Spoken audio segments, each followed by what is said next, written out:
Les médias espagnols ne sont décidément pas tendres avec Kylian Mbappé après cette nouvelle défaite du Real Madrid et cette nouvelle contre-performance du Français. On va voir tout ça dans cette vidéo. Salut à tous les gars, c'est Azial. Aujourd'hui, on se retrouve pour une nouvelle vidéo. Vidéo où on va parler de Kylian Mbappé, de la réaction des médias espagnols et notamment un média espagnol avec une déclaration que j'ai trouvé quand même très drôle, même si bon, voilà, c'est... c'est une certaine critique envers Kylian Mbappé, quoi. Mbappé est une dinde à Thanksgiving, voilà, c'est ce qui a été dit de la part d'un certain média espagnol. Donc on va y revenir. Et on va en discuter, bien évidemment, ça va permettre un petit peu de reparler de la presta de Kylian Mbappé, du Real Madrid, vous connaissez, on va aussi voir d'autres actus autour du Real, comme d'habitude, surtout qu'il y a pas mal d'actus en vrai en ce moment autour du Real, par rapport à pas mal de choses, donc on va voir tout ça, comme d'habitude, vous connaissez. Bien évidemment, avant que la vidéo commence, n'hésitez pas à la liker, à commenter, à partager, à vous abonner, ça fait toujours plaisir, ça aide pour le développement de la chaîne, et nous, on va pouvoir y aller dès maintenant, juste avant quand même, petit mot. Je tiens à vous remercier, hein, comme d'habitude, pour ce qui se passe sur la chaîne. Ça fait plaisir petit à petit. Les abonnés montent, les vues sont là. Les likes aussi, j'ai remarqué que les likes étaient un peu plus présents en ce moment. Donc ça fait plaisir. Ça montre que petit à petit, on commence à créer une petite communauté, les gars. Et moi, je suis content, je suis ravi. Et je remercie bien évidemment tous ceux qui sont là, les habituels. Vous allez vous reconnaître. Et voilà. Donc merci beaucoup. Et nous, on va pouvoir y aller directement. C'était un petit message de paix et d'amour avant d'aller un petit peu dans le trash talk. Par rapport à Kylian Mbappé. Parce que le journal Marca est sans pitié avec Kylian Mbappé. Le Mbappé que le Real Madrid pensait avoir recruté aurait déjà marqué 30 buts, mais ce Mbappé n'arrive à rien. Une dinde le jour de Thanksgiving est plus confiante que Kylian.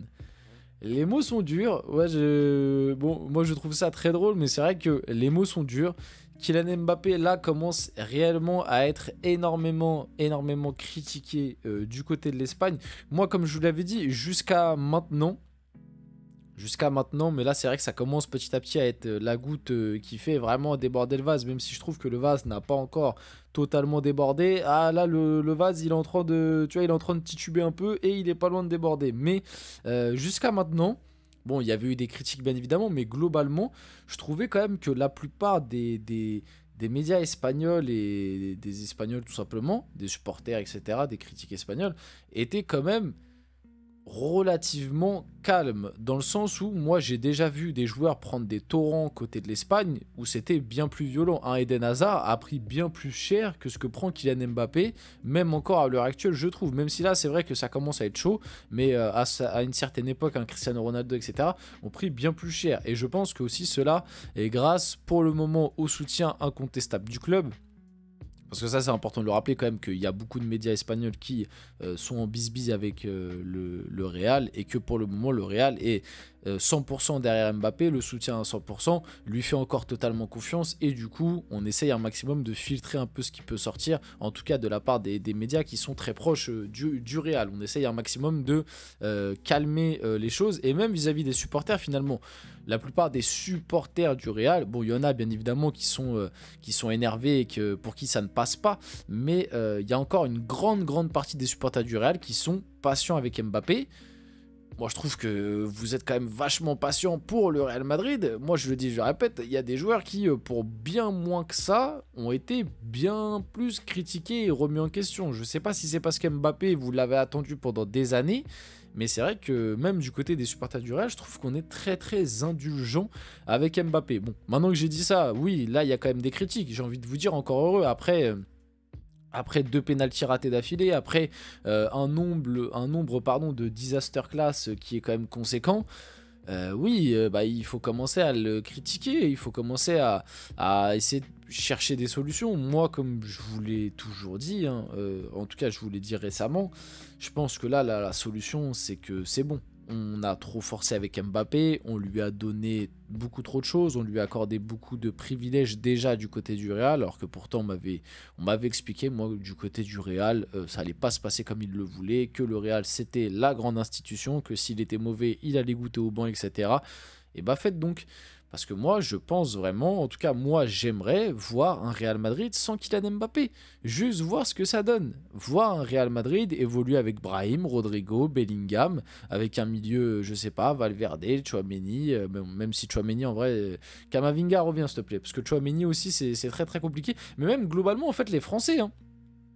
À part Camavinga, mais même Camavinga, tu vois, ça peut alterner le très bon et à des moments le un peu plus moyen. Et puis Camavinga, il y a toujours ce truc de blessure. Mais les Français au Real, là, depuis le début de la saison, waouh! Entre Ferland Mendy, Tchouaméni et Mbappé, t'as beaucoup de disaster class et beaucoup de déceptions. Hein. Tchouaméni, son début de saison est catastrophique. Mbappé, c'est pareil. Et Ferland Mendy, c'est très décevant. Donc, moi, en tout cas, j'aimerais voir un Real Madrid évoluer sans Kylian Mbappé pour voir ce que ça donne, pour voir si Mbappé est bel et bien l'un des problèmes de cette équipe ou c'est juste que le Real Madrid est malade globalement, mais au moins on aura la réponse définitive. C'est pas là à l'heure actuelle en continuant de le titulariser 90 minutes tous les matchs alors qu'il est mauvais que tu vas aider l'équipe et que tu vas aider Mbappé. Et ça aussi c'est pareil, c'est un truc dont je voulais parler, j'en ai déjà parlé, mais du côté du Real et des supporters du Real, ça rejoint un petit peu ce que je disais juste avant, que comme quoi vous êtes très indulgents, etc. J'ai vraiment l'impression à l'heure actuelle que ce qui vous intéresse le plus, c'est d'essayer de remettre à niveau Mbappé, d'essayer que Mbappé retrouve son niveau d'avant, plutôt que d'essayer de trouver un équilibre collectif à votre équipe. C'est-à-dire que j'ai l'impression qu'à l'heure actuelle, que ce soit de la part de beaucoup de supporters du Real, pas tous bien évidemment, mais beaucoup de supporters du Real et même beaucoup d'analyses faites par des médias, par des chroniqueurs, etc. C'est-à-dire qu'à l'heure actuelle, ce qui intéresse le plus, c'est de comment on va faire pour que Mbappé performe, plutôt que se dire comment faire pour que le Real Madrid redevienne une équipe conquérante, dominante, équilibrée, qui arrive à gérer temps fort, temps faible, comme elle l'était l'année dernière. Et moi, je trouve que c'est très inquiétant que la direction que prend le Real par rapport à tout ce qu'on entend récemment, comme quoi Florentino Pérez, il a envie de faire d'Mbappé le numéro 1, même devant un Vinicius, que Mbappé désormais, il est le tireur de penalty, donc on va attendre le retour de Vinicius pour confirmer, mais en tout cas, il en a pris beaucoup des penalties depuis le début de la saison, alors que de base, c'était pas forcément lui, que maintenant Mbappé, il va être côté gauche et il va rester côté gauche. Alors que on voit bien que même à gauche, il est encore mauvais dès qu'il a un latéral droit qui sait un minimum défendre et qui est un minimum bon. Donc moi je suis très inquiet de la direction que prend le Real et Mbappé occupe beaucoup d'interrogations et ouais j'ai l'impression qu'à des moments on cherche plus à savoir comment on va faire pour que Mbappé retrouve son niveau plutôt que qu'est-ce qu'il faut faire pour que le Real Madrid redevienne une équipe taillée pour aller chercher avec des champions, parce que vous n'allez pas me faire croire que de l'année dernière par rapport à maintenant d'un coup tous les joueurs du Real sont devenus des pipes. Ah non, et puis ça c'est pareil, c'est un truc qui me fait bien rire, c'est que Mbappé, à chaque fois qu'il est dans une équipe, bizarrement, il n'y a que des pipes autour de lui. C'est-à-dire que là maintenant, des fois quand j'entends certains consultants, là, certains qui donnent leur avis sur le Real et Mbappé et tout, des fois j'ai l'impression, il y en a, ils parlent du Real, de certains joueurs du Real, comme si c'était des clampins sortis de je sais pas d'où. On rappelle quand même que le Real vient de gagner avec des champions et sort d'une saison où ils ont fait 2 défaites dans la saison. Bizarrement, bon ok tu perds Toni Kroos, mais bizarrement Mbappé arrive, l'équipe devient n'importe quoi. C'est quand même bizarre. Quand Mbappé était au PSG c'était n'importe quoi, et quand Mbappé avec l'équipe de France c'est n'importe quoi. C'est quand même bizarre que Mbappé, ça doit être un pur hasard et ça doit être de la malchance. Hein. Mbappé doit vraiment être très malchanceux, mais partout où il passe ça devient n'importe quoi. C'est quand même fou. Non mais le hasard, c'est complètement dingue. Bref. On en a fini avec Mbappé, mais en tout cas le truc de la dinde, très drôle. Mais Valverde, quelle erreur.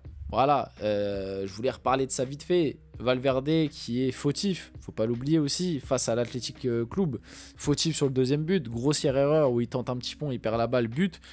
Mais comme je vous l'ai dit, Valverde, c'est très dur d'en vouloir à ce style de joueur-là qui ne dit rien, qui est quasiment tout le temps irréprochable, qui se sacrifie, qui est un joueur de collectif, qui depuis le début de la saison en plus est quand même l'un des meilleurs globalement, même si ces derniers temps c'est moins bien, mais si tu prends depuis le début de la saison, tu fais une moyenne, c'est l'un des meilleurs joueurs du Real, qui en plus est polyvalent, se tait, joue à plusieurs postes, répond présent la plupart du temps à tous ces postes où il joue, donc C'est très dur d'en vouloir à un joueur comme Valverde, mais oui, bien évidemment qu'il est responsable sur le but du 2-1 et que c'est peut-être un point que tu vas regretter à la fin de la saison, parce que c'est important de le rappeler que le Real Madrid, du coup, avait la possibilité, s'il gagnait face à l'Athletic Club, de revenir à un point du Barça avec un match en moins. Et du coup, le Real avait son destin entre les mains, ce qui n'est actuellement plus le cas, du coup, avec cette défaite. Ils sont maintenant à 4 points avec un match en moins. Donc, s'ils gagnent le match en moins,